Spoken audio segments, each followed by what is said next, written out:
ക്ലാസ്സുള്ള ദിവസങ്ങളിൽ സ്ഥിരം കണ്ടുവരുന്ന ഒരു കാര്യമാണ് മൂടി പൊതിച്ച് വീണ്ടും കിടന്നുറങ്ങുക, എന്നിട്ട് ലേറ്റ് ആകുമ്പോൾ ഇറങ്ങി ഓടുന്നു, ബ്രേക്ക്ഫാസ്റ്റ് സ്കിപ്പ് ചെയ്യുന്നു. ആഹാ! പക്ഷെ ഇന്നങ്ങനെ അല്ലായിരുന്നു കേട്ടോ. ഇന്ന് അനുചേച്ചി തന്ന അപ്പവും കഴിച്ചിട്ടായിരുന്നു ഓട്ടം. അങ്ങനെ ക്ലാസ്സും കഴിഞ്ഞ് ഫ്രണ്ട്സായിട്ട് കുറച്ച് നേരം സംസാരിച്ചുകൊണ്ടിരുന്നപ്പോഴാണ് ഓർത്തെ ബ്രെഡ് തീർന്നിരിക്കുക.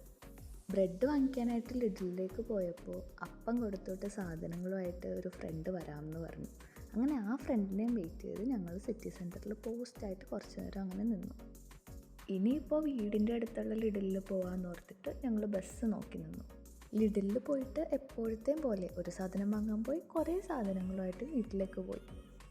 വീട്ടിലെത്തിയപ്പോഴോ ഇന്ന് രാത്രി സബ്മിറ്റ് ചെയ്യേണ്ട അസൈൻമെൻറ്റിൽ ഒരു ചെറിയ പ്രശ്നം. പിന്നെ കുറച്ച് നേരം അത് ശരിയാക്കാൻ നോക്കി.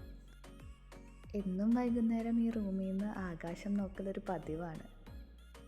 എല്ലാ ദിവസത്തെയും പോലെ ഇന്നും ആകാശം കാണാനൊരു പ്രത്യേക ഭംഗിയുണ്ടായിരുന്നു. രാത്രി 9 മണിയാണ് കേട്ടോ ഈ കാണുന്നത്.